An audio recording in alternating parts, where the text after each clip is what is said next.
David Kassim dirige Siba 4, une agence de location de luxe à Abuja. Lancée il y a seulement 3 mois, elle propose des tarifs d'environ 55 $ la nuit, parmi les plus bas de la ville. Ses clients sont des touristes, des voyageurs d'affaires et des télétravailleurs, attirés par sa simplicité et sa flexibilité. Monsieur David a affirmé que les locations de courte durée offraient un meilleur rapport qualité-prix. Cela ressemble davantage à un appartement payant à l'utilisation qu'aux autres types de locations où les gens louent et occupent l'appartement pendant 1 an ou plus.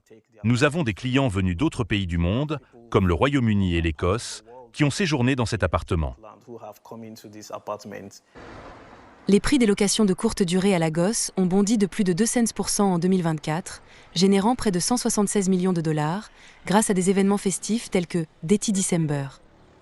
Abuja rattrape son retard, avec plus de 1467 annonces, dont 80% concernent des appartements complets. Les tarifs moyens par nuit dépassent 60 $ et le taux d'occupation reste élevé. Selon les experts, c'est tout simplement plus lucratif. Les propriétaires préfèrent conserver leur logement pour les louer à court terme, car ils bénéficient bien sûr de taux de conversion plus avantageux. Ils peuvent ainsi gagner plus d'argent. Leurs dépenses ne dépassent généralement pas 35% de leurs revenus. C'est donc une meilleure affaire pour eux.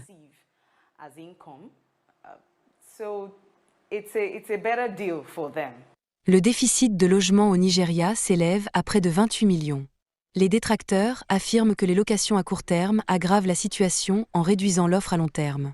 Mais les experts soutiennent que les locations à court terme répondent à un marché différent et que le véritable problème réside dans l'échec des politiques.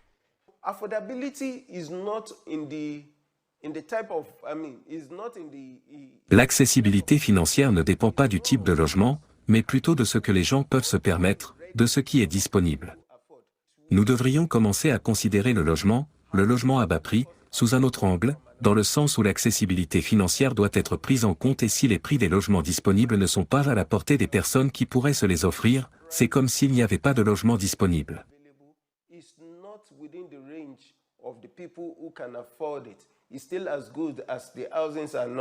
L'essor des locations de courte durée stimule l'esprit d'entreprise et ajoute de la valeur à l'économie.